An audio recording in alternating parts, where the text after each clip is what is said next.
어르신, 죽은 척 하십시오. 제가 살려드리겠습니다. 한양 남촌에서 손꼽히는 이조참판 윤대감이 쓰러진 그날 밤, 염습이 시작된 사랑채에서 아무도 거들떠보지 않던 행랑채 10살 아이가 시신 곁에 홀로 남아 이마를 속삭였습니다. 똥 냄새를 처음 맡은 것도, 꺼질 듯한 숨줄을 알아챈 것도, 이래 밤 동안 먼지 투성이 광 바닥에서 몰래 해독약을 먹인 것도 전부 이 아이였지요. 온 집안이 곡소리로 넘쳐나는 동안 장남은 아비방 문서를 뒤졌고 첩은 증거를 불에 태우고 있었습니다. 그런데 이 아이는 대체 어떻게 독을 알아챘으며 발인 날 관 뚜껑이 열렸을 때 그 안에는 과연 무엇이 들어 있었을까요? 구독과 좋아요 부탁드리고 어디서 듣고 계신지 댓글로 알려주세요. 지금부터 이야기가 시작됩니다. 옛날 옛적 한양 남촌 언덕 아래에 기와지붕이 하늘을 가를 솟은 커다란 저택이 하나 있었습니다. 바로 윤상묵 대감의 댁이었지요. 대문만 해도 장정셋이 나란히 들어설 만큼 너른 데다 담장 위로 삐죽이 솟은 소나무 가지마다 이른 아침이면 까치가 울어댔습니다. 지나가는 행인들은 그 집 앞에서 절로 허리가 굽어졌고 골목 아이들도 대문 앞만 지나면 목소리를 낮추었지요. 윤대감은 이조참판까지 지낸 인물로 한양 안에서도 이름 석자를 모르는 사람이 없을 정도였습니다. 젊은 시절 과거 장원 급제로 벼슬길에 올라 60, 평생 조정을 들락거리며 굵은 일들을 처리해온 노련한 대인이었지요. 목소리는 낮고 묵직하여 사랑채에서 기침 한 번만 해도 행랑채 하인들이 화들짝 놀라 뛰쳐나올 정도였습니다. 허나 66이라는 나이는 어쩔 수 없었지요. 요 근래 들어 그 묵직하던 기침이 부쩍 잦아들고 저녁 진지를 잘 드시지 못하는 날이 늘어갔습니다. 무엇보다 오른손의 힘이 예전만 못하여 붓을 쥐어도 글자가 떨리곤 했지요. 그런데 이 대감에게는 남모르는 속가리가 하나 있었습니다. 바로 장남 윤명혁이었지요. 명혁은 생김새만큼은 아비를 빼닮아 이목구비가 반듯하고 체구도 당당했습니다. 허나 속은 썩은 속대나 다를 바 없었지요. 어려서부터 그른 뒷전이요. 술판과 노름판을 제 집 드나들 듯 하였고 스물이 넘도록 과거 시험장 근처에도 발길을 들이지 않았습니다. 거기서 그쳤으면 그나마 나았을 것을 아비의 이름을 팔아 빚을 긁어모아 한양 기방을 제 안방처럼 드나들었지요. 내감이 몇 번이나 호되게 나무랐지만 매를 맞고 돌아서는 순간 또 술독에 코를 박았습니다. 저놈이 끝내 나를 속썩여 먼저 보내려는구나. 내감이 한숨을 쉴 때마다 사랑채 기둥이 흔들리는 것 같았지요. 문제가 또 있었습니다.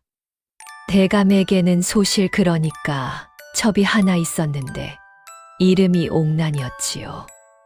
본디 기방 출신으로 이목구비가 뚜렷하고 피부가 희어 대감의 눈에 들었던 여인이었습니다. 옥난은 대감의 둘째 아들을 낳아 안채 한 귀퉁이에 자리를 잡고 있었는데 겉으로는 고분고분 고개를 조아렸지만 속으로는 딴 샘판을 두드리고 있었지요. 제 아들을 대감의 후계로 세우겠다는 야심이 그 고운 눈 밑에 서리빨처럼 숨어 있었던 것입니다. 옥나는 불안할 때면 손목의 옥팔찌를 만지작거리는 버릇이 있었습니다. 그 팔찌가 딸랑거리는 횟수가 많아질수록 그 안에서 무언가 단단히 꾸미고 있다는 뜻이었지요. 허나 그것을 눈치채는 사람은 집안에서 아무도 없었습니다. 그 무렵 대감은 한양 조정과 얽힌 전담 문제로 골머리를 앓고 있었습니다. 10년간 일군 논바지 일부를 정리하면서 명혁에게 돌아갈 몫이 줄어들자 부자 간의 사이는 얼음장보다 더 차갑게 얼어붙었지요. 아버님께서 그리하시면 저한테 남는 것이 무엇이란 말입니까? 명혁이 술자리에서 이를 갈며 내뱉은 말이 옥란의 귀에까지 흘러들었습니다. 옥란의 눈이 그 순간 가늘어졌지요. 가을이 깊어가던 어느 저녁이었습니다. 은행잎이 노랗게 물들어 담장 너머로 후두둑 떨어지고 잔바람이 처마 끝을 스칠 때마다 풍경이 딸랑딸랑 울었지요. 사랑채에서 혼자 글을 읽고 있던 대감 앞에 명혁이 불쑥 나타났습니다. 아버님 오랜만에 부자 간의 정이라도 나누시지요. 소자가 좋은 술을 구해왔습니다. 명혁이 술상을 들고 들어서며 환하게 웃었습니다. 그 웃음이 어찌나 해맑던지 오히려 대감의 등골이 서늘해졌지요. 평소에 인사 한마디 없이 콧배기도 비치지 않던 놈이 갑자기 효자 행세를 하니 이것이 호랑이 앞에서 꼬리를 흔드는 여우 꼴이 아니고 무엇이겠습니까? 내가 웬 술상이냐? 대감이 눈을 가늘게 뜨며 물었지요. 아이고 아버님, 그동안 불효한 것이 마음에 걸려 잠이 오지 않았습니다. 오늘은 달빛 아래 한 잔 드리고 싶어 이리 찾아뵈었지요. 대감은 경계하는 눈빛을 거두지 않았지만 그래도 아들이 제 발로 찾아와 술을 따르겠다는데 매몰차게 내칠 수는 없었습니다. 칼로 물을 베듯 끊어야 할 것을 끊지 못하는 것이 부모 마음이었지요. 술상이 펼쳐졌습니다. 그런데 이상한 것은 술상을 직접 들고 나른 이가 다름 아닌 옥란이었다는 것입니다. 옥란은 고개를 깊이 숙인 채 술병과 안주를 조심스레 내려놓았는데 그 손끝이 미세하게 떨리고 있었지요. 대감은 그것을 보지 못했습니다. 촛불이 옥란의 표정을 가려주었기 때문이었지요. 잔이 오가기 시작했습니다. 그런데 그 술이 유난히 향이 강했습니다. 달콤한 꽃기운 같은 것이 코끝을 간지리는데 마치 봄날 매화가 한꺼번에 피어난 듯한 진한 냄새였지요. 대감은 처음에는 좋은 술이려니 생각하며 한 잔, 두 잔 들이켰습니다. 세 잔을 비웠을 때였습니다. 갑자기 대감의 얼굴이 하얗게 질려갔지요. 손가락 끝이 저려들며 감각을 잃어갔고 가슴 한가운데를 누군가 주먹으로 힘껏 내리치는 것 같은 통증이 밀려왔습니다. 대감은 술잔을 쥔 채 휘청거렸지요. 이 술이. 대감의 눈이 크게 벌어졌습니다. 명혁을 바라보는 눈에 경악과 분노가 동시에 타올랐지요. 명혁의 눈빛도 흔들리고 있었습니다. 입술을 질끈 깨물며 고개를 돌리지 못한 채 아비의 눈을 마주하고 있었는데 그 눈 속에 비친 것은 후회가 아니라 공포였지요. 옥란은 고개를 푹 숙인 채 방 귀퉁이에 웅크린 상태로 끝내 얼굴을 들지 않았습니다. 대감이 가슴을 움켜쥐었습니다. 그대로 앞으로 고꾸라지듯 쓰러졌지요. 이마가 방바닥에 부딪히는 둔탁한 소리가 사랑채 안에 울렸습니다. 쿵! 그 소리 하나로 윤대감 댁이 통째로 뒤집혔지요. 명혁이 목이 터져라 소리쳤고 행랑채에서 하인들이 우당탕 쏟아져 나왔습니다. 안채에서는 곡소리가 터져 나왔고 누군가는 의원을 불러오라 외쳤으며 누군가는 맨발로 마당을 가로질러 뛰었지요. 얼마 지나지 않아 의원이 달려와 대감의 손목을 잡았습니다. 맥을 짚는 손가락이 한참을 더듬더니 이윽고 고개를 천천히 저었지요. 이미 기운이 끊겼습니다. 그 한마디가 떨어지자 집안은 곡소리 바다가 되었습니다. 명혁은 아비시신 앞에 엎드려 대성통곡을 했고 옥난도 얼굴을 두 손으로 가리며 흐느꼈지요. 하인들은 줄지어 무릎을 꿇고 곡을 시작했습니다. 허나 참으로 희한한 노릇이었지요.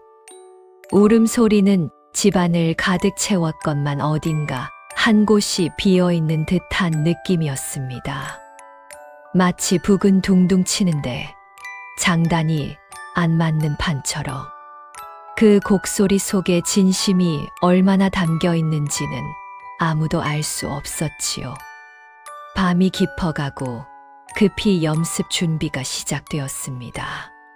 집안에는 벌써 유산 이야기가 바람처럼 떠돌기 시작했지요. 명혁은 사랑채를 드나들며 아비의 문서들을 뒤적거렸고 옥나는 안채에서 은밀히 무언가를 챙기고 있었습니다. 죽은 자의 몸은 아직 식지도 않았건만 산 자들의 샘판은 이미 빠르게 돌아가고 있었던 것이지요. 그리고 바로 그 밤 아무도 눈여겨보지 않는 행랑채 구석에서 작은 그림자 하나가 움직이고 있었습니다. 너돌다 거두어진 이름 없는 아이. 겨우 10살배기 꼬마였지요. 서기였습니다. 서기는 올해 겨우 10살이었습니다. 어디서 흘러왔는지 아무도 정확히 모르는 아이였지요. 두어 해 전 여름 대감댁 뒷담 아래에서 쓰러져 있던 것을 행랑채 안악이 발견하여 거두어들인 것이었습니다. 부모가 누구냐 고향이 어디냐 물어봐도 아이는 고개만 저었지요. 다만 품 안에 낡은 보자기 하나를 꼭 쥐고 있었는데 그 안에 약초 몇 뿌리와 꼬깃꼬깃 접힌 종이 쪽지가 들어 있었습니다. 종이에는 약초의 이름과 쓰임새가 빼곡히 적혀 있었지요. 서기는 말수가 적었습니다. 하루 종일 마당을 쓸고 장작을 패고 물을 길어도 불평 한마디 없었지요. 덩치가 또래보다 작아 행랑채 하인들 사이에서 쥐새끼라는 별명까지 얻었습니다만 눈치만큼은 어른 10명 몫이었습니다. 누가 기분이 좋은지, 누가 속으로 분통을 터뜨리고 있는지, 서기는 상대의 얼굴만 슬쩍 봐도 귀신같이 알아차렸지요. 그리고 이 아이에게는 남다른 재주가 하나 있었습니다. 약초를 다룰 줄 알았지요. 행랑채 뒤뜰에 자라는 잡풀 가운데서도 약이 되는 풀과 독이 되는 풀을 척척 가려냈고 하인들이 배탈이 나거나 종기가 나면 슬그머니 풀뿌리를 가져다 찧어서 발라라 내밀었습니다. 처음에는 아무도 믿지 않았지만 신통하게도 효험이 있으니 하인들 사이에서 슬슬 서기의 손을 기다리는 이들이 생기기 시작했지요. 물론 양반들 눈에는 그저 행랑 구석에서 잔심부름이나 하는 하찮은 아이일 뿐이었습니다. 그 서기가 지금 대감의 시신 앞에 있었습니다. 염습을 맡은 것은 집안에서 오래 일한 수석 하인 막동과 젊은 하인 둘, 그리고 잔심부름꾼으로 서기가 끼어 있었지요. 막동이 커다란 대야에 따뜻한 물을 담아 들고 왔고 하인들이 대감의 옷을 조심스레 벗기기 시작했습니다. 방 안에는 향 연기가 자욱했고 창호지로 스며드는 새벽빛이 대감의 창백한 얼굴 위에 흐릿하게 내려앉아 있었지요.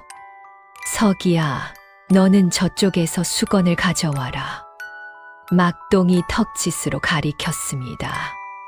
서기는 고개를 끄덕이고 수건을 가지러 갔다가 돌아오는 길에 대감의 얼굴 곁을 지나게 되었지요. 수건을 내려놓으려고 몸을 숙인 순간이었습니다. 서기의 코끝이 움찔했습니다. 향, 냄새 사이로 무언가 다른 냄새가 스며들어 왔던 것이지요. 아주 미세했습니다. 방 안 가득한 치향과 백단향 냄새에 파묻혀 보통 사람이라면 절대 맡을 수 없는 냄새였지요. 허나 서기의 코는 보통 코가 아니었습니다. 잔내에서 약초를 캐며 수백 가지 풀 냄새를 맡아온 코였으니까요. 달콤하면서도 쓴 묘한 냄새였습니다. 마치 가을 열매가 과하게 익어 물러진 듯하면서도 혀끝이 저려오는 기운이 코 안쪽 깊숙이 파고들었지요. 서기는 자신도 모르게 대감의 얼굴 쪽으로 코를 가까이 가져갔습니다. 입 주변에서 나는 냄새였지요. 서기의 눈이 가늘어졌습니다. 그리고 아주 조심스럽게 다른 하인들 몰래 대감의 입술 색깔을 살폈지요. 보통 사람이 세상을 떠나면 입술이 하얗게 바래지기 마련입니다. 피가 멈추면 색이 빠지는 것이 자연의 이치이지요. 그런데 대감의 입술은 달랐습니다. 하얀 것이 아니라 검붉은 빛이 은은하게 돌고 있었지요. 마치 먹물에 핏물을 섞어 한 번 칠한 것 같은 보통 죽음에서는 볼 수 없는 색이었습니다. 서기의 심장이 쿵 내려앉았습니다. 아이는 재빨리 고개를 숙여 수건을 정리하는 척하며 한 번 더 살폈지요. 대감의 손끝이었습니다. 손톱 밑에도 검붉은 기운이 어려 있었고 손가락 끝이 미세하게 오그라들어 있었습니다. 서기의 머릿속을 번개처럼 아버지의 말 한마디가 스쳤지요. 입술이 검붉고 손끝이 오그라들면 그것은 제명에 간 것이 아니다. 서기의 등에 식은땀이 흘렀습니다. 10살 배기 아이의 손이 부들부들 떨리기 시작했지요. 그런데 그때 서기는 또 하나의 이상한 것을 발견했습니다. 대감의 가슴 위에 젖은 수건을 올려놓았을 때였지요. 수건 아래로 전해지는 느낌이 이상했습니다.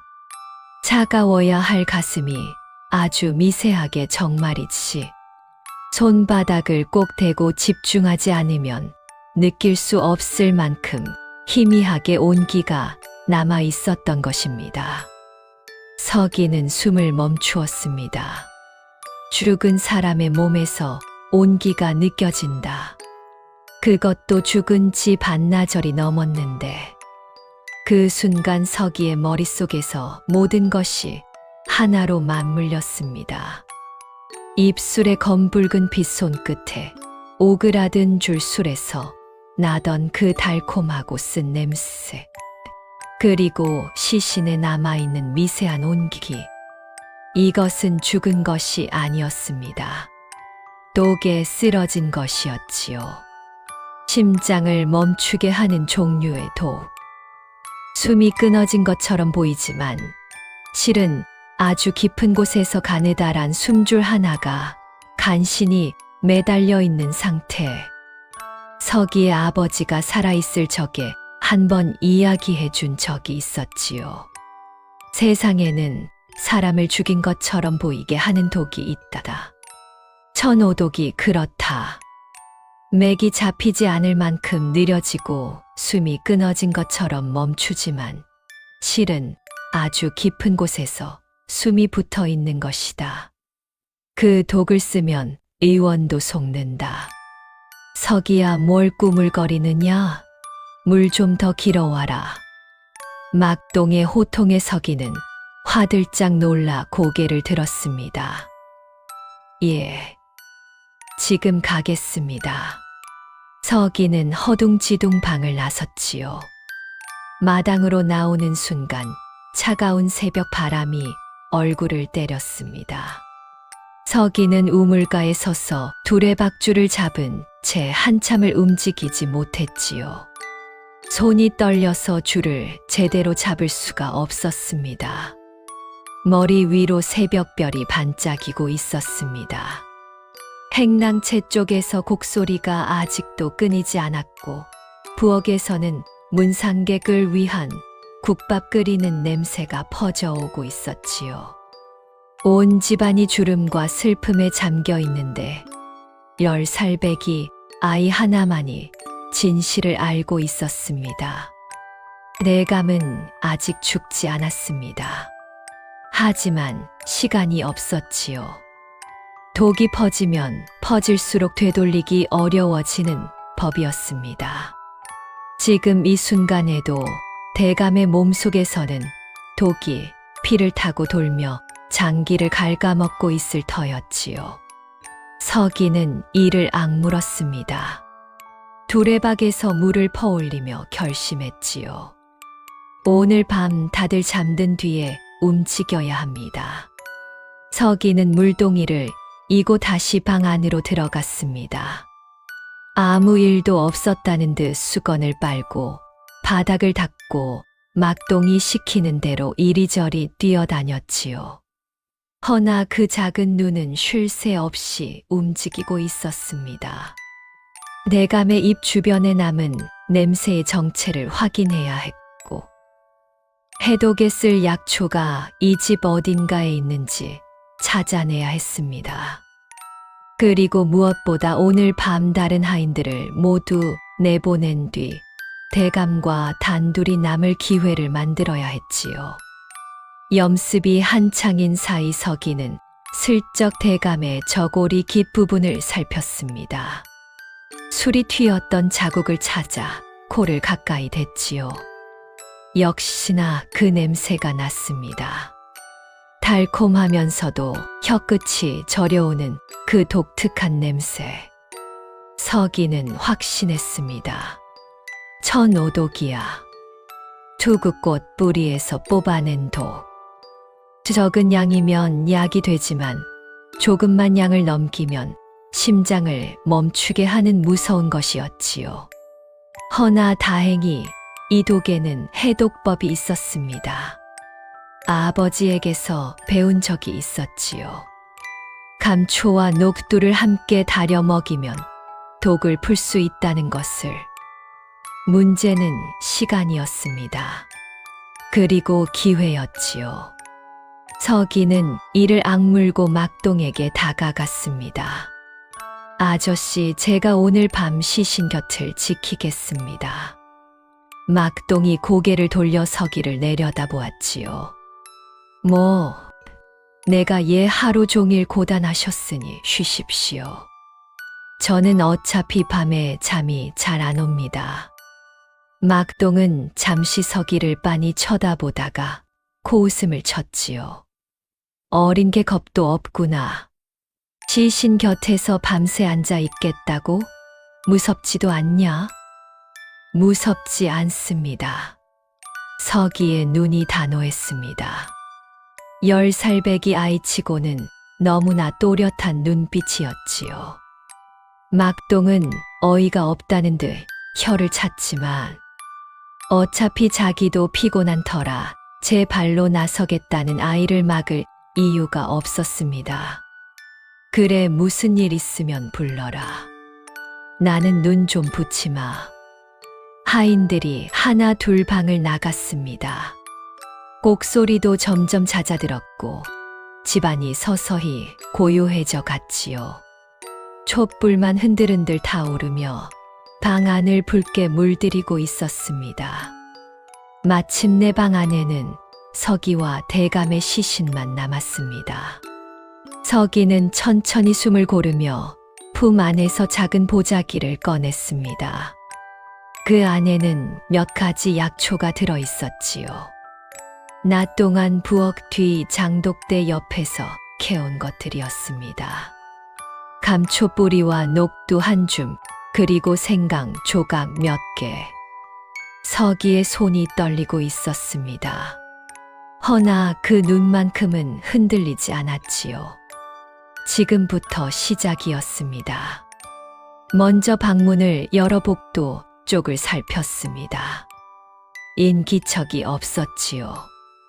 행랑채 쪽에서 막동의 코 고는 소리가 희미하게 들려올 뿐이었습니다. 서기는 조용히 문을 닫고 대감 곁으로 다가갔지요. 촛불 아래 본 대감의 얼굴은 낮보다 더 창백했습니다. 허나 서기가 조심스럽게 대감의 코 아래의 손등을 가져다 대자 아주 미세하게 정말이지 실오라기만큼 가느다란 숨결이 느껴졌습니다. 서기의 눈에 물기가 차올랐지요. 아직 살아 있었습니다. 허나 기뻐할 겨를이 없었습니다.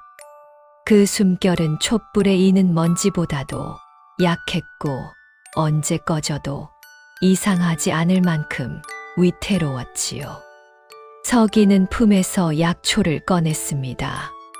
감초 뿌리를 이로 질근질근 씹어 부드럽게 만든 뒤 녹두 몇 알과 함께 입안에서 쳐내며 걸쭉한 즙을 만들었지요. 약을 다릴 시간도 불을 때울 여유도 없었습니다. 이 방법밖에 없었지요.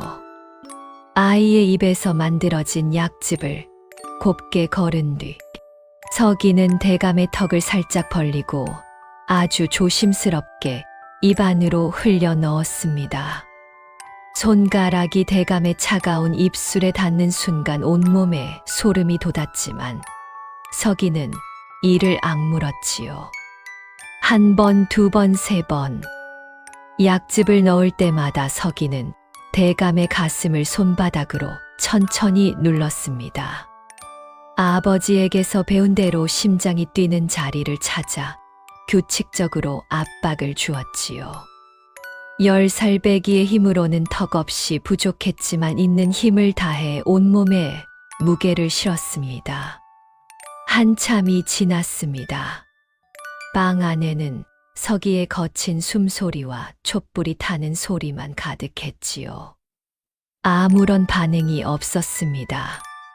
서기의 이마에 땀이 송글송글 맺혔습니다.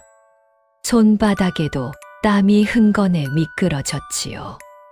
혹시 너무 늦은 것은 아닌지, 이미 독이 돌이킬 수 없을 만큼 퍼져버린 것은 아닌지, 공포가 가슴을 짓눌렀습니다. 버티셔야 합니다. 대감마님. 서기가 떨리는 목소리로 속삭였지요. 다시 약즙을 만들어 넣었습니다. 이번에는 생강즙을 섞었지요. 생강의 매운 기운이 막힌 기혈을 뚫어준다고 아버지가 말한 적이 있었습니다. 5번, 6번, 7번. 그때였습니다. 대감의 몸이 미세하게 격렬했습니다. 서기는 화들짝 놀라 손을 멈추었지요. 대감의 손가락 끝이 가늘게 떨리고 있었습니다. 오그라들었던 손가락이 아주 천천히 정말이지 눈을 떼지 않고 지켜보아야 알 수 있을 만큼 느리게 펴지기 시작했지요. 서기는 숨을 멈추고 대감의 얼굴을 들여다보았습니다. 얼었던 입술에 아주 조금 핏기가 돌기 시작했습니다. 여전히 창백했지만 아까와는 분명히 달랐지요. 그리고 한참 뒤 대감의 코 밑에서 아까보다 조금 더 뚜렷한 숨결이 느껴졌습니다. 서기의 눈에서 눈물이 뚝 떨어졌지요. 살아 있었습니다. 아직 살아 있었습니다. 허나 완전히 살려낸 것은 아니었습니다. 독이 완전히 풀린 것이 아니라 겨우 숨줄만 다시 이어놓은 것이었지요. 내감의 의식은 돌아오지 않았고 몸은 여전히 돌처럼 차갑고 무거웠습니다. 서기는 생각했지요. 지금 이 사실을 드러내면 어떻게 될 것인가? 대감이 살아있다는 것을 집안 사람들에게 알리면 독을 넣은 자가 가만히 있겠습니까? 다시 한번 손을 쓸 것이 뻔했지요. 그리고 10살 배기 하인 아이를 입막음하는 것쯤이야. 그들에게는 파리 한 마리 잡는 것보다 쉬운 일이었을 것입니다. 아직은 때가 아니었지요. 서기는 결심했습니다. 내감을 이 방에 두면 위험했습니다. 발인 준비가 시작되면 결국 관에 넣어질 것이고 그러면 영원히 끝이었지요. 대감을 옮겨야 했습니다. 사람의 눈을 피할 수 있는 곳으로. 서기는 행랑채 뒤편에 오래된 골방이 하나 있다는 것을 떠올렸습니다. 부엌 아궁이 옆 작은 창고방이었지요. 원래 집단과 농기구를 보관하던 곳이었는데 안채에 새 창고를 지은 뒤로는 아무도 들여다보지 않는 버려진 공간이었습니다. 벽에는 거미줄이 다닥다닥 붙어 있었고 바닥에는 묵은 먼지가 쌓여 있었지만 사람이 누울 만한 너비는 되었지요. 문제는 대감을 어떻게 옮기느냐 하는 것이었습니다. 60이 넘은 어른의 몸을 10살 배기가 옮긴다는 것은 보통 일이 아니었지요. 서기는 잠시 생각하다가 부엌에 놓인 멍석을 가져왔습니다. 대감의 몸 아래에 멍석을 깔고 그 멍석째로 끌어당기기로 한 것이었지요. 서기는 이를 악물고 멍석을 잡아당겼습니다. 마른 풀이 바닥에 긁히는 소리가 사각사각 났지요. 서기는 그 소리가 밖에 새어나갈까봐 멈추었다가 끌었다를 반복하며 한 뼘씩 한 뼘씩 대감의 몸을 방 밖으로 끌어냈습니다. 방에서 복도까지, 복도에서 뒷마당까지, 뒷마당에서 골방까지. 겨우 20걸음 남짓한 거리를 옮기는데 한 시즌이 넘게 걸렸지요. 서기의 팔뚝이 불에 달군 것처럼 뜨거웠고 손바닥에는 물집이 잡혔습니다. 한겨울인데도 온몸이 땀에 흠뻑 젖었지요. 마침내 골방 안에 대감을 눕히고 멍석 위에 이불을 덮었습니다. 서기는 골방 한쪽 벽의 낡은 판자 틈새를 조금 벌려 바깥 공기가 들어오게 만들었지요. 밀폐된 곳에서 숨이 막히면 안 되었으니까요. 내감마님, 여기서 당분간 지내셔야 합니다. 내감은 눈도 깜빡이지 못했습니다. 한양 남촌에서 손꼽히는 이조참판의 댁 주인이 먼지 투성이 골방 바닥에 멍석 한 장 깔고 누워있는 꼴이라니 참으로 기막힌 노릇이었지요. 그날부터 서기는 낮에는 평소처럼 심부름을 하고 밤이면 몰래 골방으로 가서 대감에게 약을 먹였습니다. 감초와 녹두를 달인 물을 작은 사발에 담아 가져가 한 숟갈씩 떠 넣었지요. 부엌 안악이 잠든 틈에 불을 때워야 했으므로 매번이 전쟁이었습니다. 그 사이 집안에서는 묘한 일들이 벌어지고 있었지요. 내감이 세상을 떠났다고 알려진 뒤 사랑채 방 안에서는 밤마다 이상한 소리가 들렸습니다. 문서를 뒤적이는 소리였지요. 명혁이었습니다. 내감의 장부와 문서 꾸러미를 이잡듯 뒤지고 있었습니다. 무언가를 찾는 것이 분명했지요. 옥난도 마찬가지였습니다. 안채에서 여종을 불러 이것저것 지시하는 소리가 들렸고 한밤중에는 무언가 태우는 냄새가 안채 쪽에서 흘러왔지요. 서기는 그 냄새를 맡으며 속으로 중얼거렸습니다. 서두르고 있어. 증거를 없애고 있는 거야. 나흘째 되던 날이었습니다. 내감의 상태가 눈에 띄게 좋아졌지요.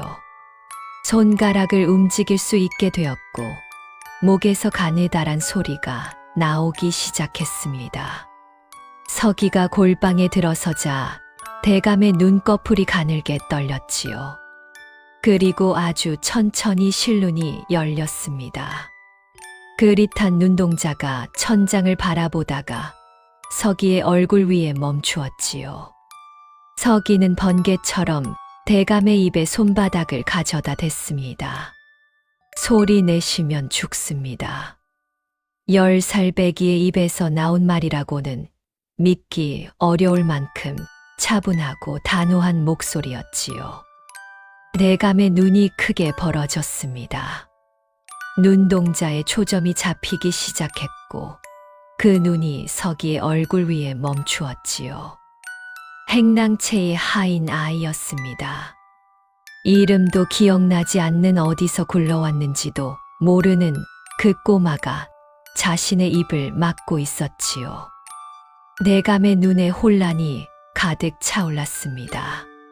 서기는 대감의 귀에 입을 가까이 대고 속삭였지요. 대감마님 소인은 행랑채 하인 서기입니다. 대감마님께서는 독을 드셨습니다. 술에 독이 들어 있었지요. 대감의 눈이 번쩍 띄었습니다. 혼란이 거치고 그 자리를 분노가 채워갔지요.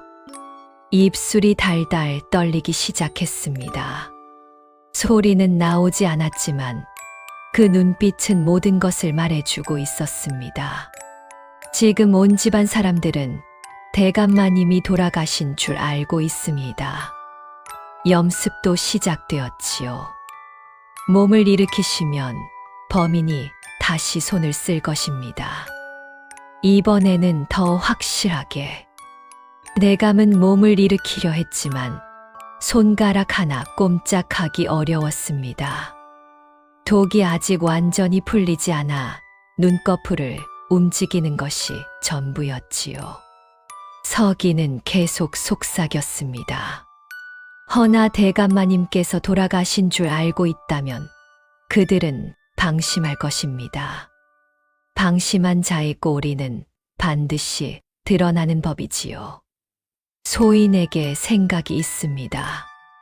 대감의 눈이 서기를 뚫어지게 바라보았습니다. 10살 배기 하인 아이의 눈에서 나이에 맞지 않는 서늘한 빛이 번뜩이고 있었지요. 조정에서 수십 년을 굴러온 늙은 사내의 눈으로 이 아이를 가늠하고 있었습니다. 믿어도 되는 것인가? 이 아이는 대체 누구인가?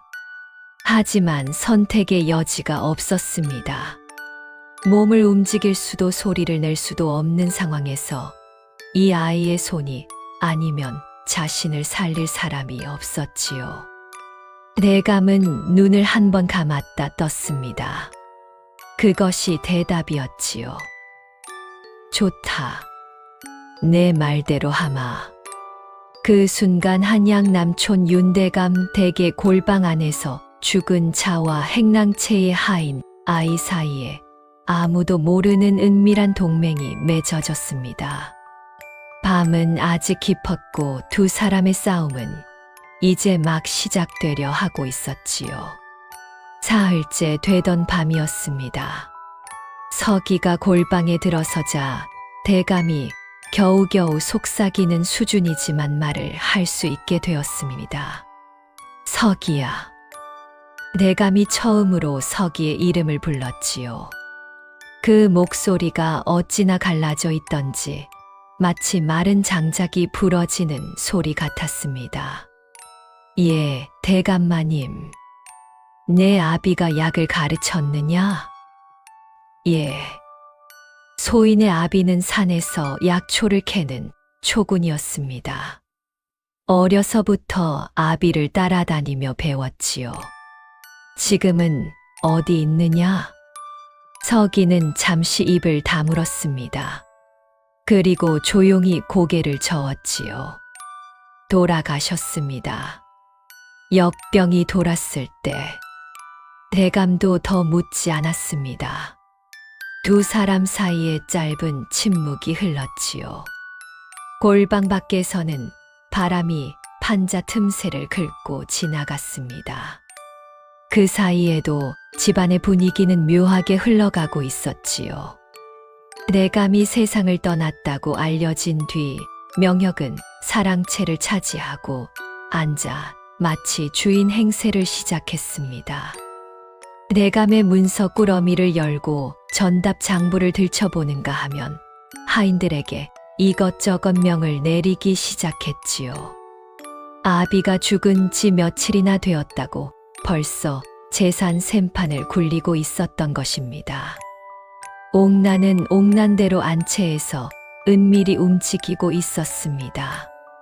서기가 복도 길을 지나가다 우연히 엿들은 바로는 옥란이 안채 여종을 시켜 어딘가에 편지를 보낸 모양이었지요.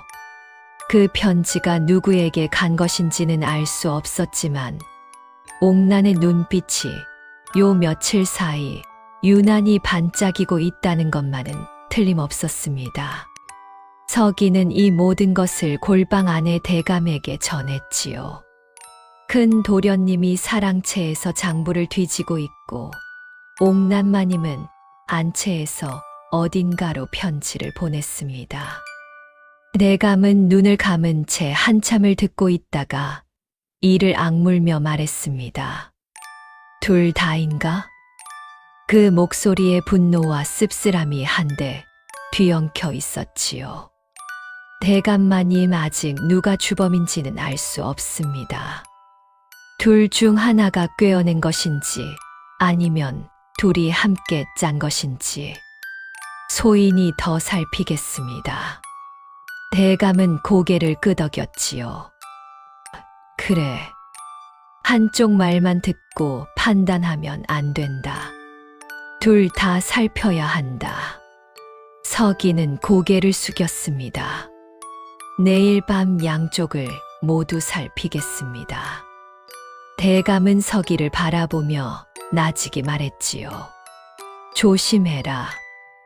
옥란은 명혁보다 10배는 더 독한 여자다. 서기는 그 말을 가슴에 새기며 골방을 나섰습니다.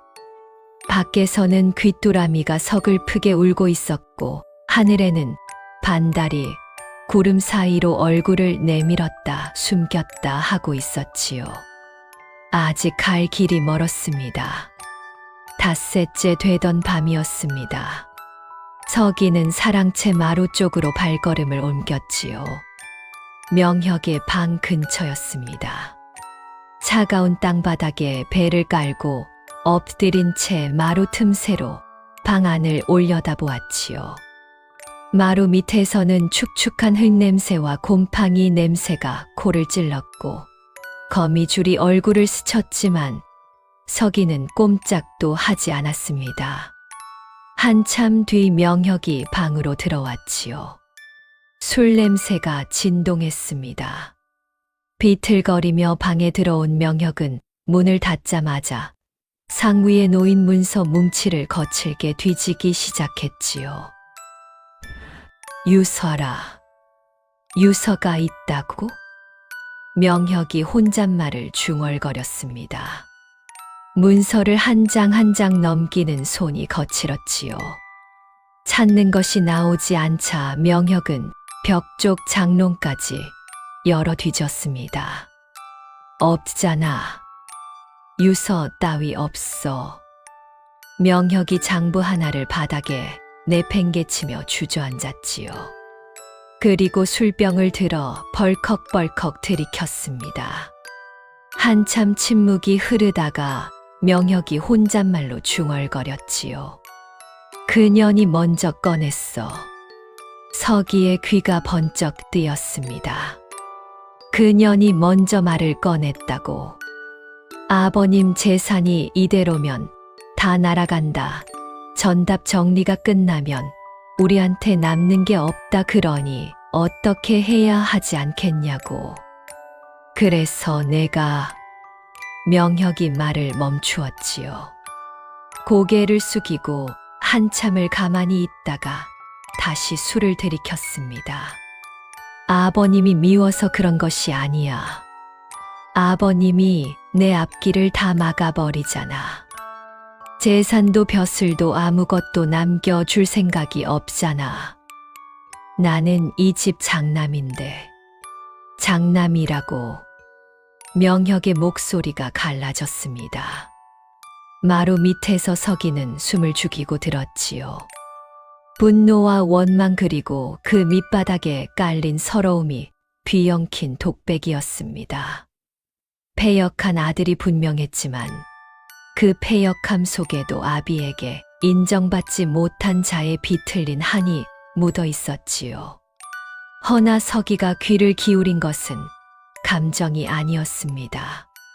그년이 먼저 말을 꺼냈다. 이 한마디가 중요했지요.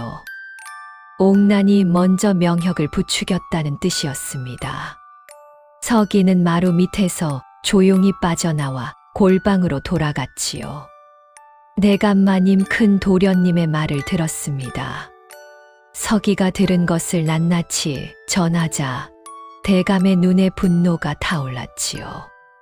허나 그것은 명혁에게만 향한 분노가 아니었습니다. 옥난이 먼저 꼬드겼다는 말이냐? 그리 들렸습니다. 허나 큰 도련님의 말만으로는 확신할 수 없습니다. 술에 취해 한 말이니 제 잘못을 남에게 돌리는 것일 수도 있지요. 옥난마님 쪽도 살펴야 합니다. 대감은 고개를 끄덕였습니다. 그래, 둘 다 살펴야 한다. 서기는 고개를 숙였지요. 내일 밤 옥난마님 쪽을 살피겠습니다. 다음 날 밤 서기는 안채 쪽으로 발걸음을 옮겼습니다. 안채는 사랑채와 달리 여인들의 영역이었지요. 하이나이라 해도 함부로 드나들 수 없는 곳이었습니다. 서기는 부엌에서 쓰레기를 버리러 가는 척하며 안채 뒤편 담장 아래로 돌아갔지요. 옥난의 방은 안채 서쪽 끝에 있었습니다. 방 안에서 은은한 불빛이 새어나오고 있었고 향 냄새가 바람에 실려왔지요. 서기는 담장 밑에 쭈그리고 앉아 귀를 기울였습니다. 방 안에서 옥난의 목소리가 들렸지요. 치워라. 다 치워. 옥난의 목소리가 날카로웠습니다. 무언가를 뒤지는 소리가 나더니 여종 순이의 목소리가 들렸지요. 마님 이것은 어찌하옵니까? 태워. 다 태워버려. 무언가 태우는 냄새가 바람에 실려왔습니다. 종이 타는 냄새 사이로 또 하나의 냄새가 서기의 코를 찔렀지요. 서기의 눈이 번쩍 뜨였습니다. 약초 타는 냄새였습니다. 그것도 아무 약초가 아니었지요. 천오독. 바로 투구꽃 뿌리가 타는 냄새였습니다. 내감의 술에서 맡았던 그 달콤하고 쓴 냄새가 연기에 섞여 피어오르고 있었지요. 옥난이 증거를 없애고 있는 것이었습니다. 서기의 심장이 쿵쿵 뛰기 시작했습니다. 그때 방 안에서 옥난의 목소리가 다시 들렸습니다. 명혁이가 먼저 시작한 거야. 서기는 숨을 죽였지요. 내가 무슨 수로 혼자 이런 짓을 꾸미겠어. 명혁이 먼저 찾아와서 아버지를 어떻게 해야 하지 않겠냐고 물었다 말이야. 나는 대답만 한 것이야. 순이가 조심스럽게 물었지요. 마님 그럼 큰 도련님과 함께 닥쳐. 그 말은 다시 꺼내지 마. 옥난의 목소리가 싸늘하게 잘렸습니다. 서기는 담장 밑에서 이를 악물었지요. 어젯밤 명혁은 옥난이 먼저 고드겼다고 했고 오늘 밤 옥난은 명혁이 먼저 찾아왔다고 했습니다. 둘 다 서로에게 책임을 돌리고 있었지요. 허나 확실한 것은 하나 있었습니다. 둘 다 알고 있었다는 것이었지요. 둘 중 누가 먼저였든 간에 장남과 첩이 함께 꾸민 일이라는 것이 분명해졌습니다. 서기가 조용히 자리를 뜨려는 순간이었습니다. 잠깐, 옥난의 목소리가 갑자기 멈추더니 방 안이 조용해졌지요. 밖에 누구냐? 서기의 등줄기가 얼어붙었습니다. 발소리가 방문 쪽으로 다가왔지요. 서기는 재빨리 담장 밑에 납작 엎드려 몸을 웅크렸습니다. 어둠 속에서 서기의 작은 몸은 돌부리와 구분이 되지 않을 만큼 작았지요. 방문이 열리고 옥난이 고개를 내밀어 밖을 살폈습니다. 가을밤 바람이 옥난의 머리카락을 흩날렸고 옥난의 눈이 어둠 속을 훑었지요. 한참 동안 옥난은 서서 바깥을 노려보았습니다. 바람이었나? 옥난이 중얼거리며 방문을 닫았지요. 서기는 한참이 지나서야 겨우 숨을 내쉴 수 있었습니다. 온몸이 땀에 젖어 있었지요. 차가운 흙바닥에 엎드린 채 서기는 심장이 터질 것 같았습니다. 간신히 몸을 일으켜 골방으로 돌아온 서기는 대감에게 들은 것을 전부 이야기했지요. 옥난마님이 천호를 태우고 있었습니다. 증거를 없애는 것이지요. 그리고 큰 도련님이 먼저 찾아왔다고 했습니다. 대감은 눈을 감은 채 오래도록 침묵했습니다. 둘 다였구나. 그 세 글자를 다시 한번 내뱉었지요. 허나 이번에는 어젯밤보다 목소리가 더 가라앉아 있었습니다. 의심이 확신으로 바뀌는 순간의 무게가 그 짧은 세 글자에 담겨 있었지요. 대감마님, 이제 어찌 하시렵니까? 대감은 눈을 떴습니다. 어둠 속에서도 그 눈빛이 번뜩였지요. 아직은 때가 아니다. 저놈들이 스스로 무덤을 파도록 좀 더 기다려야 한다. 서기는 고개를 끄덕였지요. 허나 대감마님 발인이 얼마 남지 않았습니다. 관에 넣어지면 모든 것이 끝입니다. 대감의 눈이 가늘어졌습니다. 그래, 발인 전까지가 마지막 기회다. 그러니 미끼를 던져야지. 서기의 눈이 반짝였습니다. 어떻게 하시렵니까? 대감이 속삭였지요. 잠시 생각하더니 이렇게 말했습니다. 유서를 2개 써라. 하나는 모든 재산을 장남 명혁에게 물려준다는 것이고 다른 하나는 별도의 밀서로 둘째 아들, 그러니까 옥난의 아들에게 가산을 넘긴다는 것이다. 그리고 2통을 서로 엇갈리게 각자에게 전하여라. 명혁에게는 옥난 쪽에 유리한 소문이 가게 하고 옥난에게는 명혁 쪽에 유리한 소문이 가게 하는 것이다. 서기는 눈이 동그래졌지요. 자기에게 불리한 소문을 들으면 가만히 있지 못할 것이다. 반드시 꼬리를 드러낸다. 대감마님, 유서 글씨는 어찌하옵니까? 대감마님, 필체를 흉내낼 사람이 없습니다. 대감은 잠시 서기를 바라보았습니다. 내가 불러주마. 내가 써라. 받아쓰기라면 할 수 있겠지. 서기는 고개를 끄덕였지요. 글은 아버지에게서 조금 배웠습니다. 아버지가 살아있을 때 약초 이름과 쓰임새를 외우게 하면서 같이 가르쳐 준 것이었지요.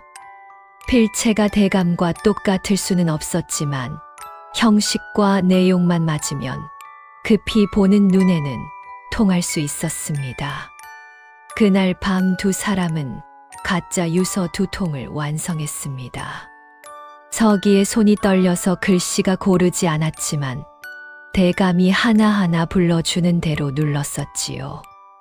이제 이것을 어떻게 전할 것이냐가 문제였습니다. 서기는 곰곰이 생각했지요. 막동이었습니다. 막동은 입이 가벼운 편은 아니었지만 대감의 유언이라는 말 앞에서는 무시할 수 없을 것이었습니다. 다음 날 서기는 막동에게 다가갔지요. 아저씨 대감마님이 돌아가시기 전에 이상한 말씀을 하셨습니다. 발인 자리에서 반드시 밀서를 공개하라고요. 막동이 눈을 크게 떴지요. 밀서라고 어디 있단 말이냐? 서기는 품에서 봉투 2개를 꺼냈습니다. 하나는 큰 도련님 방 문서 꾸러미 안에 있다 하시고 다른 하나는 발인 날 공개하라 하셨는데 아저씨한테 맡기셨습니다.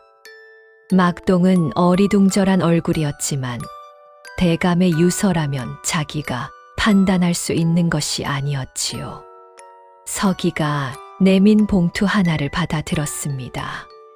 첫 번째 봉투는 명혁에게 전해져야 했습니다. 그 봉투 안에는 모든 재산을 둘째 아들 곧 옥난의 아들에게 넘긴다는 내용이 담겨 있었지요. 명혁이 읽으면 분통을 터뜨릴 내용이었습니다. 두 번째 봉투는 막동이 들고 있다가 발인 날 공개할 것이었지요. 그 안에는 모든 재산을 장남 명혁에게 넘긴다는 내용이 담겨 있었습니다. 옥난의 귀에 이 소문이 들어가면 그녀도 가만히 있지 않을 것이었지요. 미끼는 던져졌습니다. 이제 기다릴 차례였지요. 막동이 첫 번째 봉투를 사랑채 문서 꾸러미 안에 슬그머니 끼워 넣은 것은 그날 오후였습니다. 명혁이 그것을 발견한 것은 해가 기울 무렵이었지요. 서기는 행랑채 구석에서 장작을 패는 척하며 사랑채 쪽을 살피고 있었습니다. 잠시 뒤 사랑채 안에서 둔탁한 소리가 들렸지요. 무언가 집어 던지는 소리였습니다. 그리고 이어서 명혁의 목소리가 터져 나왔습니다. 이게 무슨 소리야? 옥난 그년이 다 가져간다고. 아버님이 멀쩡히 그런 유서를 남기셨다고? 하인들이 화들짝 놀라 사랑채 쪽을 보았지만 아무도 들어가려 하지 않았지요. 명혁이 저리 화가 났을 때는 괜히 불똥이 튀니까요. 서기는 속으로 고개를 끄덕였습니다. 미끼가 먹혔지요. 한편 막동은 두 번째 봉투에 대한 소문을 발인 날 공개할 밀서가 있다는 식으로 슬쩍 흘렸습니다. 그 소문은 순이를 통해 옥난의 귀에 닿았지요. 발인 날 공개될 밀서의 모든 재산이 명혁에게 넘어간다는 내용이 담겨 있다는 이야기였습니다. 옥난의 반응은 달랐습니다. 명혁처럼 소리를 지르거나 물건을 던지지 않았지요. 대신 그날 저녁 안채가 유난히 조용해졌습니다. 옥난이 아무것도 먹지 않고 방 안에 틀어박혀 있다는 소식이 행랑채에까지 흘러왔지요. 서기는 그것이 더 무서웠습니다. 폭발하는 분노보다 안으로 사기며 무언가를 꾸미는 침묵이 훨씬 위험했으니까요. 그날 밤 예상치 못한 일이 벌어졌습니다. 명혁이 옥난의 안채로 쳐들어간 것이었지요. 서기는 부엌 뒤편에서 그 소리를 들었습니다. 명혁의 목소리가 안채 담장 너머로 새어나왔지요. 유서가 어찌 된 것이오? 내가 다 알고 있소. 당신이 뒤에서 손을 쓴 것 아니오? 옥난의 목소리가 낮고 차갑게 받아쳤습니다. 무슨 말씀을 하시는 것이옵니까? 소첩이 무슨 수로 그런 일을 꾸밀 수 있사오리까. 당신은 뭐든 할 수 있는 여자요. 내가 모를 줄 알았소. 목소리가 높아졌다가 낮아졌다가를 반복했지요. 두 사람이 서로를 향해 의심을 쌓아가고 있었습니다. 함께 일을 꾸민 자들이 이제는 서로를 적으로 대하고 있었지요. 서기는 그 소리를 들으며 대감히 한 말을 떠올렸습니다. 방심한 자의 꼬리는 반드시 드러나는 법이다. 두 사람이 서로를 의심하기 시작하면 한쪽이 먼저 꼬리를 내밀 것이었지요. 그것이 대감의 계산이었습니다. 허나 바로 그날 밤 서기에게 위기가 닥쳤습니다. 부엌 일을 마치고 행랑채로 돌아오던 길이었지요. 식당 모퉁이를 돌아서는 순간 커다란 손 하나가 서기의 멱살을 확 움켜쥐었습니다. 이놈, 명혁이었습니다. 서기의 심장이 쿵 내려앉았지요. 명혁의 얼굴은 술기운으로 붉었고 눈에 핏발이 서 있었습니다. 서기는 최대한 겁먹은 표정을 지었지요. 그것이 어렵지는 않았습니다. 진짜로 무서웠으니까요. 내 놈이 요새 어기저기 기웃거린다면서. 저는 그저 밤에 잠이 안 와서 마당을 돌아다닌 것뿐입니다. 거짓말 마라. 막동이가 그러더구나. 내 놈이 밤마다 이상한 곳을 돌아다닌다고. 서기의 등에 식은땀이 흘렀습니다. 막동에게 소문을 흘린 것이 오히려 자신에게 화살이 되어 돌아온 것이었지요. 명혁의 눈이 가늘어졌습니다. 서기의 얼굴을 한참 들여다보더니 코웃음을 치며 손을 놓았지요.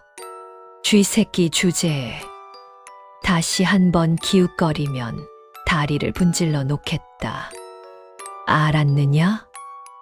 예, 알겠습니다.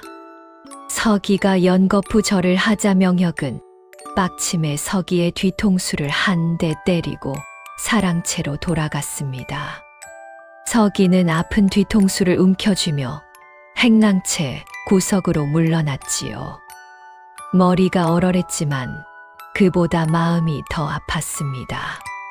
한 대 맞고 고개를 조아려야 하는 것이 하인의 처지였지요. 서기는 입술을 깨물었습니다. 대신 지금은 울 때가 아니었습니다. 생각해야 할 때였지요. 명혁이 의심하고 있다. 옥난도 마찬가지일 것이다. 이튿날 아침 예상대로 옥난이 서기를 불렀습니다. 내가 서기라는 아이지. 옥난은 마루에 앉아 서기를 내려다보고 있었습니다. 곱게 빗어 넘긴 머리카락이 아침 햇살에 윤기가 흘렀고 얼굴에는 넓은 미소가 걸려 있었지요. 허나 그 미소 아래에 날이 선 칼날 같은 것이 숨어 있었습니다. 예, 마님. 내가 밤에 시신 곁을 지켰다면서. 예, 막 아저씨 대신 지켰습니다. 그래, 기특하구나. 옥난이 고개를 갸웃하며 서기를 살폈지요. 마치 쥐를 앞에 둔 고양이가 슬슬 발톱을 꺼내기 전에 여유로운 모습이었습니다. 혹시 밤에 이상한 것을 보지는 않았느냐? 이상한 것이라뇨? 글쎄, 시신 곁에서 밤을 샜으니 무언가 특별한 것을 보았을 수도 있지 않겠느냐? 서기는 멍청한 표정을 지었습니다. 눈을 크게 뜨고 입을 약간 벌리고 고개를 갸우뚱거렸지요. 아무것도 모르는 어린아이의 표정을 지어내는 데 온 힘을 쏟았습니다. 아무것도 못 봤습니다. 너무 무서워서 눈을 감고 있었습니다. 옥나는 한참 동안 서기를 바라보다가 싱겁다는 듯 손을 저었지요. 가봐라. 서기가 고개를 숙이고 물러나려는 순간 옥난이 귀에서 한마디를 더 던졌습니다. 서기야. 예, 마님. 앞으로 밤에 돌아다니지 마라. 밤에 돌아다니는 아이는 귀신이 데려간다더구나. 그 목소리에 실린 차가움이 등줄기를 타고 흘러내렸습니다. 서기는 등 뒤에서 옥난의 시선이 박히는 것을 느끼며 걸음을 빨리해 행랑채로 돌아왔지요. 둘 다 서기를 의심하고 있었습니다. 시간이 없었지요. 발이는 이틀 뒤였습니다. 그날 밤 서기는 골방으로 달려갔습니다. 대감마님, 큰 도련님과 옥난마님 모두 소인을 의심하고 있습니다. 더 이상 시간이 없습니다. 대감은 이제 겨우 상체를 일으킬 수 있을 정도로 회복되어 있었지요. 목소리도 제법 또렷해져 있었습니다. 알고 있다. 이틀 안에 끝내야 한다. 두 사람의 눈이 마주쳤지요. 먼지 투성이 골방의 어둠 속에서 66의 노인과 10살의 아이가 마지막 작전을 짜고 있었습니다. 밖에서는 밤바람이 불었고 멀리서 개 짖는 소리가 들려왔지요. 발인까지 이틀 두 사람에게 남은 시간은 그것뿐이었습니다. 발인 전날 밤이었습니다. 집안의 공기가 날카롭게 변해가고 있었지요. 겉으로는 상가집 특유의 침울함이 감돌았지만 그 아래로는 명혁과 옥난 사이에 보이지 않는 불꽃이 튀고 있었습니다. 가짜 유서 소문이 집안 곳곳에 퍼지면서 둘 다 좌불안석이었지요. 명혁은 부쩍 사랑채에 틀어박혀 문서를 뒤졌습니다. 찾던 것이 나오지 않으면 또 술병을 들었지요. 옥나는 안채에서 여종들을 불러 모아 무언가를 은밀히 지시했고 밤사이 안채에 불이 꺼지지 않았습니다. 서기는 그 사이를 쥐처럼 빠져나가며 양쪽의 움직임을 살폈지요. 그날 저녁 막동이 서기를 찾아왔습니다. 서기야, 옥난마님이 너를 찾고 있다. 서기의 발이 굳었습니다. 옥난이 다시 부른다는 것은 좋은 신호가 아니었지요.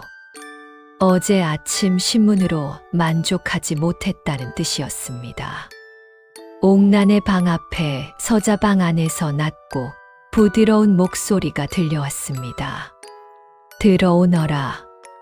서기가 방 안으로 들어서자 옥난이 앉아서 바느질을 하고 있었습니다. 손목에 옥팔찌가 촛불에 반짝였지요. 옥난은 고개를 들지 않고 말했습니다. 앉아라. 서기는 무릎을 꿇고 앉았지요. 방 안에는 향 냄새가 자욱했고 촛불이 2개 켜져 있었습니다. 옥난이 천천히 바느질을 내려놓으며 서기를 바라보았지요. 그 눈빛이 낮 때보다 훨씬 날카로웠습니다. 서기야, 너 어디서 온 아이냐? 산에서 왔습니다.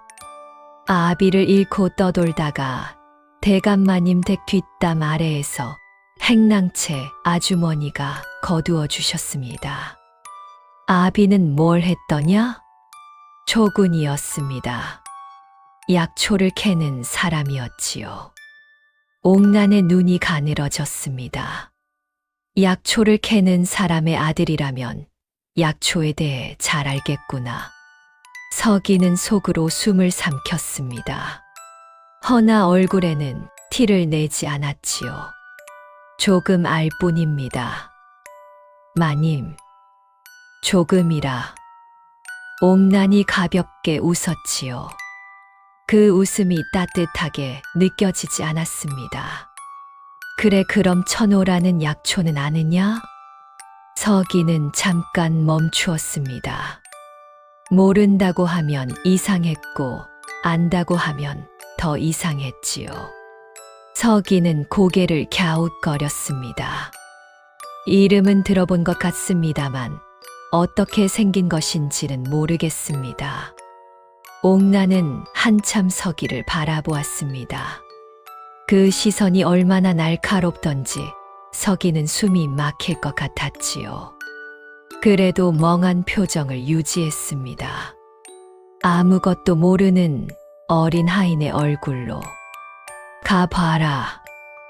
서기가 일어서려는데 옥난이 다시 말했지요. 참 서기야. 예, 마님. 내일 발인 때 행랑채 아이들은 따로 대기하거라. 내가 앞에 나올 일은 없다. 그 말이 단순한 지시처럼 들렸지만 서기는 그 안에 담긴 뜻을 알았습니다. 발인 자리에서 서기가 무언가를 드러낼까봐 미리 막으려는 것이었지요. 예, 마님. 서기는 고개를 숙이고 방을 나왔습니다. 복도로 나오자마자 다리가 후들거렸지요. 벽에 등을 기대고 한참을 서 있었습니다. 가슴이 두근거렸지만 지금은 쉬고 있을 때가 아니었지요. 곧장 골방으로 향했습니다. 골방 문을 열자 이상한 냄새가 났지요. 약다리는 냄새가 아니라 땀과 축축한 흙냄새가 섞인 것이었습니다. 서기는 급히 대감 곁으로 다가갔지요. 대감의 이마에 손을 얹었습니다. 뜨거웠습니다. 대감마님. 대감의 눈이 떠졌지만 초점이 흐렸지요. 호흡이 낮보다 가빠져 있었습니다. 약이 부족했던 것인지 오래된 골방의 습기가 문제였던 것인지 상태가 나빠지고 있었지요. 서기의 가슴이 철렁 내려앉았습니다. 이제 겨우 여기까지 왔는데 발인이 내일인데 대감마님이 여기서 진짜 돌아가시면 모든 것이 끝이었습니다. 서기는 보자기를 풀어 남은 약초를 전부 꺼냈습니다. 부엌에서 가져온 물을 작은 사발에 붓고 최대한 진하게 약즙을 만들었지요. 손이 떨렸지만 멈출 수 없었습니다. 대감마님 정신 차리셔야 합니다. 내일이 발인입니다. 내일이면 모든 것이 끝납니다. 대감의 눈꺼풀이 가늘게 움직였습니다. 약즙을 흘려 넣을 때마다 서기는 대감의 가슴을 손바닥으로 압박했지요. 한 번, 두 번, 세 번. 한 시즌쯤 지났을 때였습니다. 대감의 호흡이 조금 안정되었지요. 이마의 열도 조금 내렸습니다. 서기는 손등으로 이마의 땀을 훔쳤지요. 대감마님 들리십니까? 대감의 입술이 움직였습니다. 목소리가 낮고 가늘었지만 또렷했지요. 들린다. 내일 발인 자리에서 관뚜껑을 여는 거 기억하시지요? 대감은 눈을 한 번 감았다 떴습니다. 기억한다. 관을 10개 할 방도는 내가 마련했느냐? 예. 막동 아저씨가 발인 자리에서 밀서를 공개하겠다 했으니 명혁 도련님이 관을 열자 할 것입니다. 발인 자리에서 본인한테 불리한 유서가 나올까봐 직접 확인하려 들 것이지요. 대감의 입꼬리가 미세하게 올라갔습니다. 그래. 그 틈에 내가 걸어 나간다. 대감마님 다리에 힘이 충분히 들어가십니까? 넉넉하진 않다. 허나 20걸음은 걸을 수 있다. 소인이 부축하겠습니다. 대감은 잠시 서기를 바라보았습니다. 도리야. 예. 관아 아전과 미리 연통이 되어 있느냐? 내가 나타났을 때 저놈들을 잡아 넘길 사람이 있어야 한다. 서기는 고개를 끄덕였습니다. 어제 막동 아저씨에게 박아전 이름을 물어두었습니다. 발인 날 아침 일찍 대문 앞에 다녀오겠습니다. 대감의 눈에 안도가 스쳤지요. 잘했다. 두 사람은 골방의 어둠 속에서 마지막 작전을 점검했습니다. 대감이 나타날 동선 서기가 대감을 부축할 방향 박아전이 대기할 위치. 하나하나를 짚어가며 내일을 준비했지요. 그런데 말입니다. 그 시각 집안의 다른 곳에서도 움직임이 있었습니다. 명혁이 사랑채를 몰래 빠져나와 안채 쪽으로 걸어가고 있었지요. 손에는 종이 한 장이 쥐어져 있었습니다. 그 얼굴에는 분노 대신 새로운 결의 같은 것이 떠올라 있었습니다. 그리고 안채 담 아래 낮은 곳에서 그림자 하나가 명혁의 뒷모습을 지켜보고 있었지요. 옥난의 여종 순이었습니다. 순이는 재빨리 안채로 달려가 옥난에게 속삭였습니다. 마님 큰 도련님이 이리로 오십니다. 옥난은 잠시 눈을 감았다가 떴습니다. 손목에 옥팔찌를 한번 어루만지더니 조용히 말했지요. 들여보내지 마라. 내일 발인이 끝나면 다 끝난다. 순이가 고개를 끄덕이며 물러갔습니다. 옥나는 혼자 방 안에 앉아 촛불을 바라보았지요. 그 얼굴에 무슨 생각이 지나가고 있는지는 아무도 알 수 없었습니다. 허나 촛불이 흔들릴 때마다 옥난의 눈빛도 흔들렸지요. 뭔가를 결심하는 듯한, 그리고 그 결심이 두려운 듯한 복잡한 빛이었습니다. 발인까지 이제 하룻밤이 남아 있었습니다. 골방에서 대감과 서기는 마지막 준비를 마쳤습니다. 서기가 일어서려는데 대감이 나직이 불렀지요. 서기야. 예, 대감마님. 한 가지만 물어보마. 나를 왜 살리려 하느냐? 내가 이 집 하인이기 때문이냐? 서기는 잠시 생각했습니다. 그리고 대답했지요. 아비가 그랬습니다. 살릴 수 있는 목숨을 살리지 않는 것은 죽이는 것과 같다고. 대감의 눈에 물기가 어렸습니다.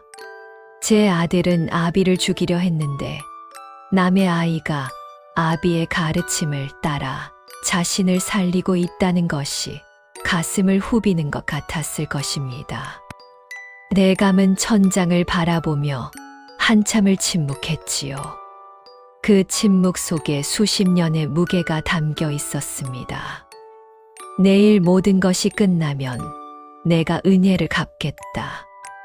은혜를 바라고 한 것이 아닙니다. 알고 있다. 허나 받아라. 서기는 대답하지 않았습니다. 그저 고개를 깊이 숙이고 골방을 나섰지요. 밤하늘에 별이 많았습니다. 차가운 바람이 불었고 어딘가에서 낙엽이 바스락거렸지요. 서기는 잠시 하늘을 올려다보았습니다. 아버지 생각이 났습니다. 산에서 약초를 캐며 이 이야기 저 이야기를 해주던 아버지. 살릴 수 있는 목숨을 살리는 것이 사람의 도리라고 했던 아버지. 내일이면 모든 것이 끝날 것이었지요. 서기는 이를 악물고 행랑채로 돌아갔습니다. 발인 날 아침이 밝았습니다.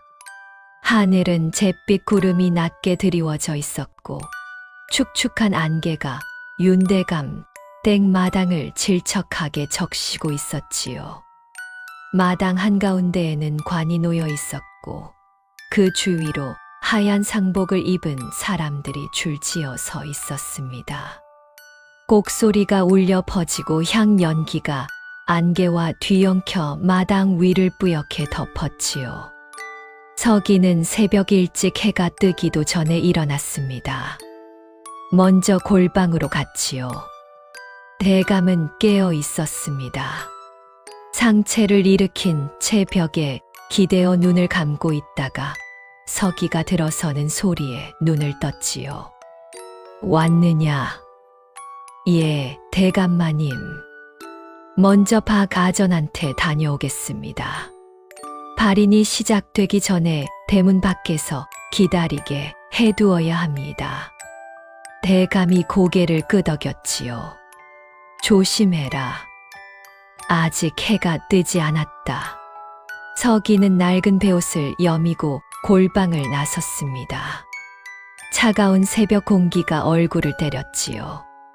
집안에서 일찍 일어난 하인들이 마당을 오가며 발인 준비를 하고 있었습니다만 서기는 그 틈 사이를 쥐처럼 빠져나가 대문 쪽으로 향했습니다. 대문 밖 골목길에서 서기는 작은 아이였습니다. 맨발로 찬 땅을 디디며 동네 관아 방향으로 뛰었지요. 박 아전의 집은 동네의 어귀였습니다. 막동에게서 슬쩍 들어둔 것이었지요. 박 아전이 처음에는 어리벙벙했습니다.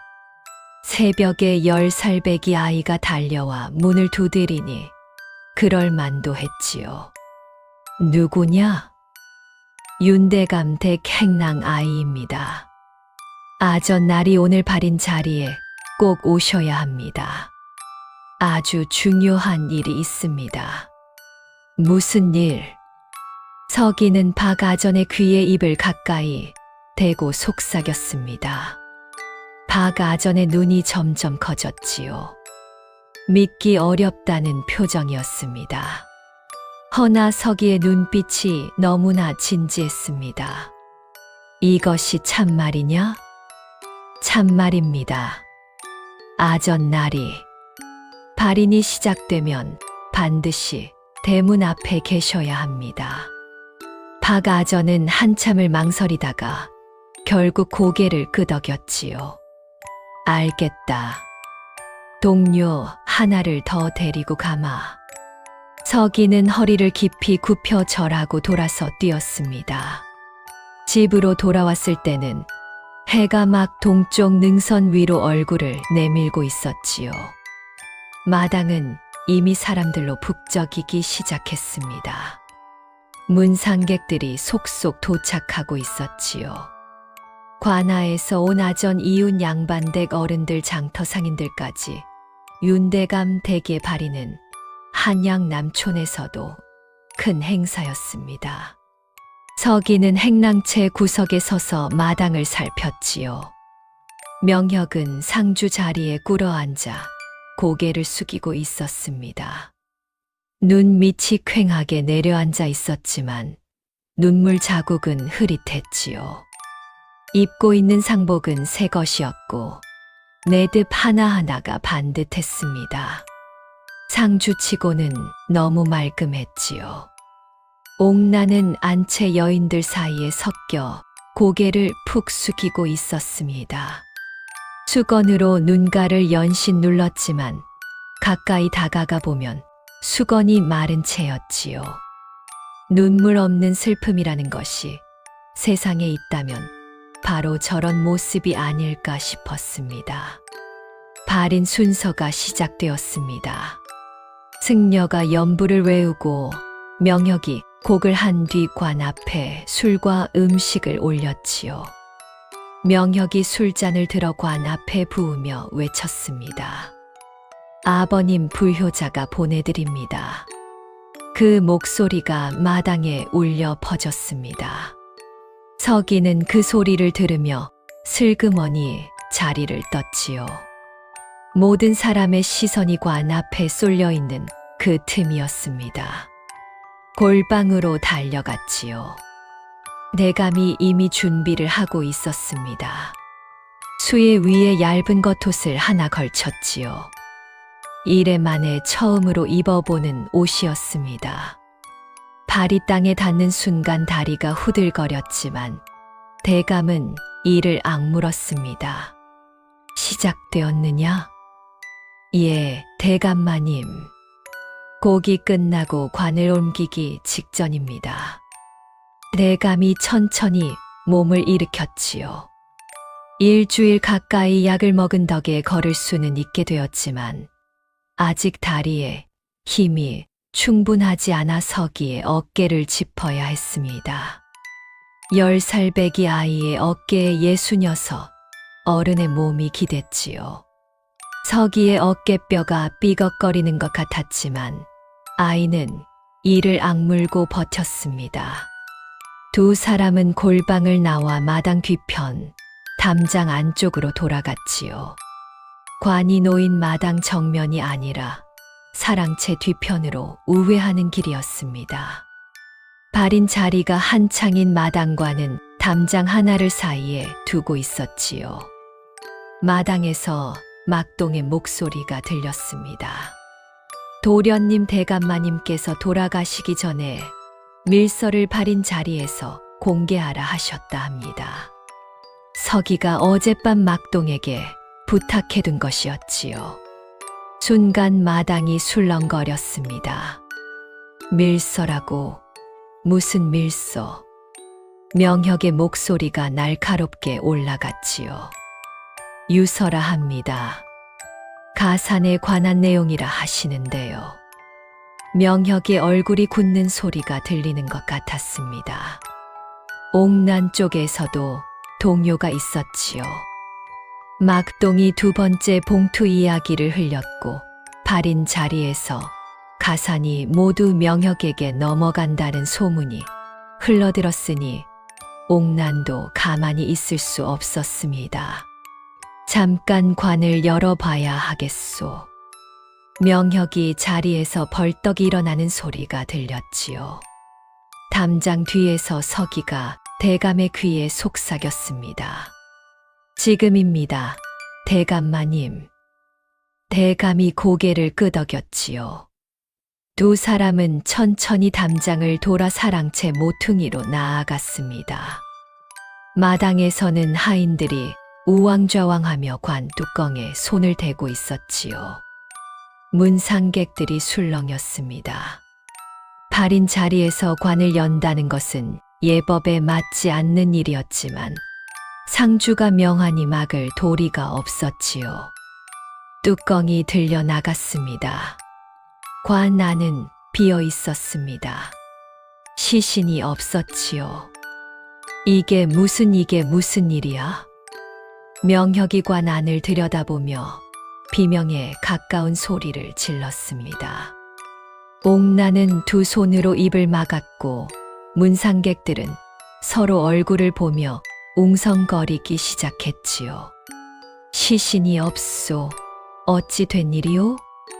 마당이 순식간에 아수라장이 되었습니다. 바로 그때였지요. 사랑채 모퉁이에서 발소리가 들렸습니다. 느리지만 단단한 발소리. 하나 둘 하나 둘. 마치 조정대전을 걸어 들어가던 그 시절의 걸음처럼 무게 있고 위험 있는 발소리가 마당으로 다가왔습니다. 사랑채 모퉁이를 돌아서 나타난 것은 윤상묵 대감이었습니다. 수의를 입은 채 창백한 얼굴에 수염이 덥수룩하게 자란 모습이었습니다. 허나 두 눈만은 살아 있었지요. 아니, 살아있는 정도가 아니었습니다. 타오르고 있었습니다. 그 옆에서 10살 배기 아이 하나가 대감의 팔을 부축하고 있었지요. 때 묻은 옷에 맨발 머리는 헝클어지고 얼굴에는 먼지가 묻어 있었지만 그 눈만은 대감 못지않게 빛나고 있었습니다. 마당이 얼어붙었습니다. 춤소리조차 끊겼습니다. 마당에 모인 수십 명의 사람들이 일제히 입을 다물었지요. 문상객도 하인도 상여를 둘러싸고 있던 사람들도 모두 그 자리에 굳어버렸습니다. 방금 전까지 울음소리와 웅성거림으로 넘치던 마당이 한순간에 돌처럼 조용해졌지요. 아버님, 명혁의 목소리가 갈라졌습니다. 두 다리가 풀리며 그 자리에 주저앉았지요. 얼굴이 종이장보다 하얗게 되었습니다. 무릎이 마당 땅바닥에 부딪히는 소리가 정적 속에서 유독 크게 들렸지요. 옥나는 그 자리에서 그대로 무너졌습니다. 두 손이 땅바닥을 짚었고 온몸이 나무십처럼 덜덜 떨리고 있었지요. 손목에 옥팔찌가 땅바닥에 부딪혀 딸랑 소리를 냈습니다.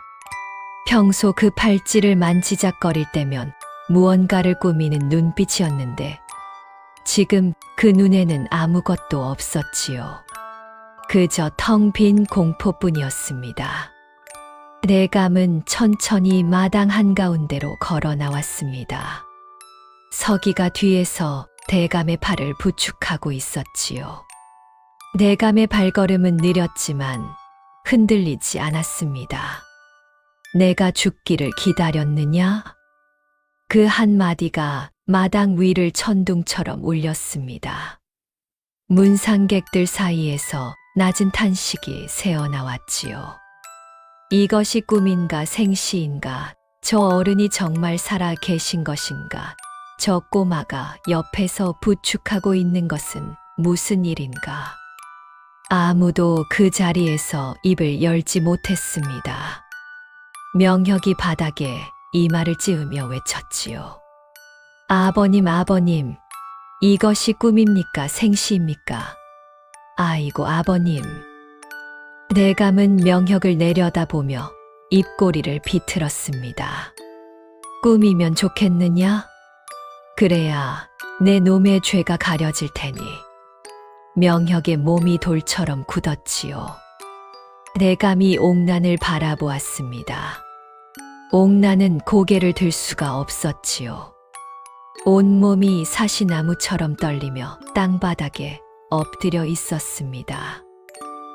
옥난, 대감의 목소리가 차갑게 내려앉았지요. 천호를 태우느라 수고가 많았겠구나. 옥난의 어깨가 한 번 크게 움찔했습니다. 그것이 전부였지요. 더 이상 바랄 수 없다는 것을 온몸으로 깨달은 순간이었습니다. 대감은 문상객들을 둘러보았습니다. 이 자리에 관아의 아전이 있느냐?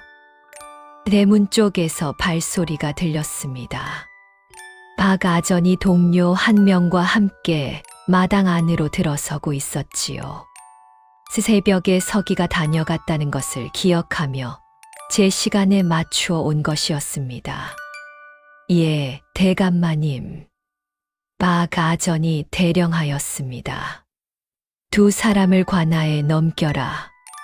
내 아들 윤명혁과 소실 옥난이 나를 독살하려 했다. 술에 천오독을 탄 것이 그 죄요. 증거를 태워 없애려 한 것이 또 그 죄다. 마당에 모인 사람들이 서로 얼굴을 보며 웅성거리기 시작했지요. 이런 일이 양반가에서 일어났다니, 아버지를 독살하려 했다니. 입과 귀가 분주해졌습니다. 그리고 증인은 이 아이다. 대감이 서기의 어깨를 가리켰지요. 이 아이가 내 목숨을 살렸다. 독을 발견하고 약을 다리고 밤마다 숨어서 나를 살려냈다.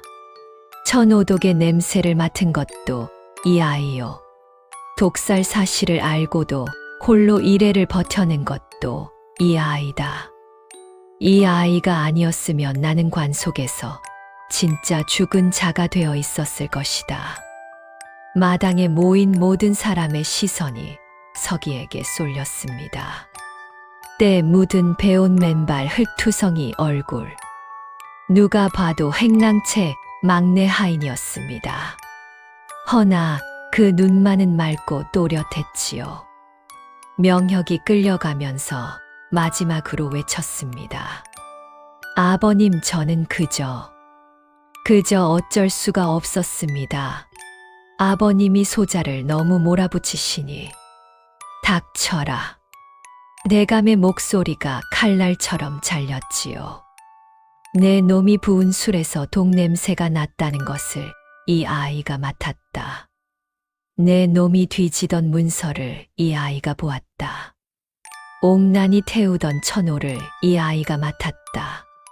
증거가 넘치는데 무슨 변명이 더 남았느냐? 명혁은 고개를 떨구었습니다. 더 이상 아무 말도 하지 못했지요. 옥난은 끝내 한마디도 하지 못한 채 끌려갔습니다. 손목에 옥팔찌가 박아전의 포박에 눌리며 딸랑 소리를 냈지요. 평소 그 팔찌를 어루만지며 무언가를 꾸미던 손이 이제 뒤로 묶이고 있었습니다. 마당에는 긴 침묵이 흘렀습니다. 바람이 불어 향 연기를 흩뿌렸고 빈관이 마당 한가운데 덩그러니 놓여 있었지요. 대감은 그 빈관을 한참 바라보았습니다. 자기가 들어가 있었어야 할 관이었지요. 이래 전이었으면 그 안에서 영원히 눈을 감았어야 할 관이었습니다. 그러나 지금 대감은 살아서 그 관 밖에 서 있었습니다. 10살 배기 하인 아이 덕분에 초동이 가라앉은 것은 해가 서산으로 넘어갈 무렵이었습니다. 관아에서 포졸들이 와서 명혁과 옥난을 데려갔고 문상객들은 하나 둘 허둥지둥 돌아갔지요. 발의는 당연히 취소되었습니다. 대감이 살아 돌아왔으니 발인이고 뭐고 있을 수 없는 일이었지요. 윤대감 댁은 마치 태풍이 휩쓸고 지나간 것처럼 고요했습니다. 마당에는 조문객들이 놓고 간 부의 봉투와 어질러진 상여, 장식이 흩어져 있었고 부엌에서는 안악들이 멍하니 앉아 서로 얼굴만 쳐다보고 있었지요. 하인들은 구석에 모여 수군거렸습니다. 대감마님이 살아 돌아오시다니. 독을 쓰였다고? 큰 도련님과 옥난마님이 그 꼬마가 살렸다는 게 참말이냐? 소문은 삽시간에 퍼져나갔지요. 대감은 사랑채로 돌아와 아랫목에 몸을 뉘었습니다. 일에 넘게 먼지 투성이 골방 바닥에서 보낸 몸은 만신창이었지요. 뼈마디가 쑤시고 기력이 바닥나 숨을 넘기는 것도 힘겨웠습니다. 허나 눈빛만은 흐리지 않았지요. 대감은 서기를 불렀습니다. 서기가 사랑채 문 앞에 섰을 때 아이의 꼴은 말이 아니었지요. 옷은 흙투성이에 찢어져 있었고 맨발은 갈라져 피가 맺혀 있었습니다. 이래 동안 밤잠을 설치며 약을 다리고 대감을 옮기고 양쪽에 눈을 피하느라 파리한 얼굴에 눈만 까만 두더지 같았지요. 허나 서기는 사랑채 문턱을 넘지 않았습니다. 행랑채 하인이 사랑채에 드는 것은 법도에 어긋나는 일이었으니까요. 10살 배기 아이는 문 앞에서 무릎을 꿇었지요.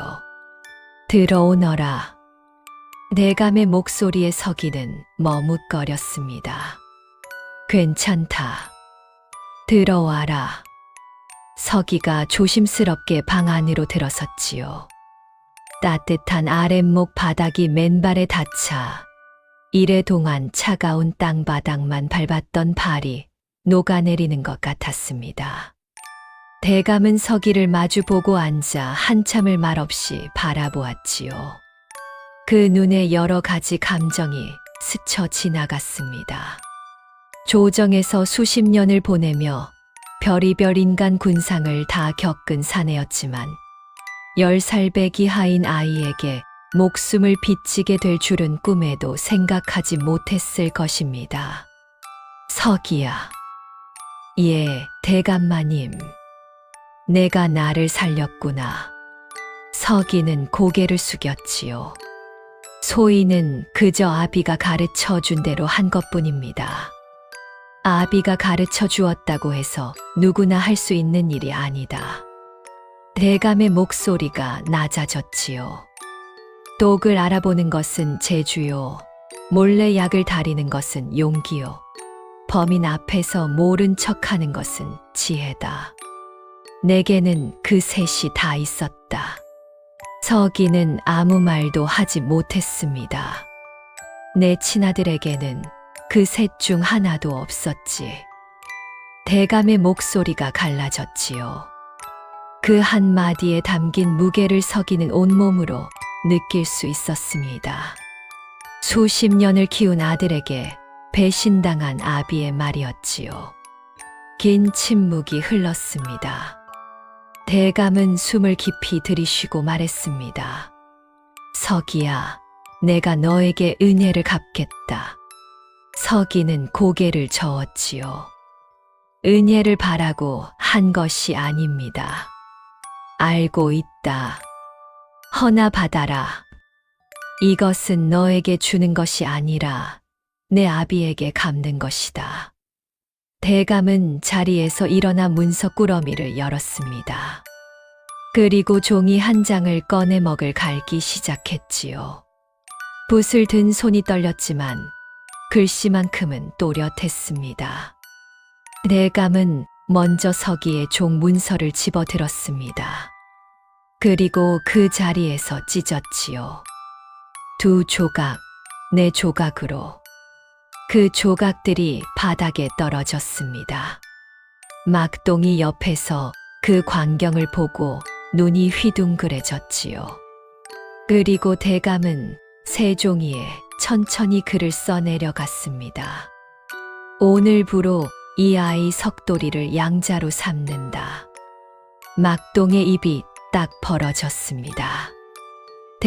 대감마님 양자라 하시면 내 아들로 삼겠다는 말이다. 서기의 입이 벌어졌습니다. 무슨 말인지 바로 이해가 되지 않았지요. 행랑채의 쥐새끼가 대감의 아들이 된다니 그것은 하늘과 땅이 뒤바뀌는 것이나 다를 바 없는 일이었습니다. 대감마님 소인은 그저 하인입니다. 감히 어찌 너는 내 목숨을 살렸다. 하인이고 양반이고가 무슨 상관이 있겠느냐? 대감의 목소리가 단호했지요. 내 친아들은 나를 죽이려 했고 남의 아이가 나를 살렸다. 피가 무슨 소용이냐? 마음이 진짜다. 너는 내 아들이다. 서기의 눈에서 눈물이 주르 흘러내렸습니다. 아비를 잃고 떠돌다 거두어지고 행랑채 구석에서 쥐새끼 소리를 들으며 살아온 아이가 생전 처음으로 아들이라는 말을 들은 것이었지요. 서기는 방바닥에 이마를 대고 절을 올렸습니다. 눈물이 멈추지 않았지만 목소리는 떨리지 않았지요. 소인 대감마님의 은혜를 한시도 잊지 않겠습니다. 대감도 눈을 붉혔지요. 아비 된 자가 오히려 고맙다. 그날 이후 소문은 한양 안에 삽시간에 퍼졌습니다. 관아에서는 명혁과 옥난에 대한 신문이 시작되었지요. 둘은 서로에게 죄를 떠넘기려 했지만 서기가 확인한 증거들과 하인들의 증언이 맞물리면서 결국 공모 사실이 밝혀졌습니다. 명혁은 유배를 떠났고 옥난은 관비로 떨어졌지요. 세월이 흘렀습니다. 서기는 대감의 양자가 된 뒤 공부를 시작했지요. 약초를 다루던 손이 붓을 잡았고 산을 누비던 발이 서당 마루를 밟았습니다.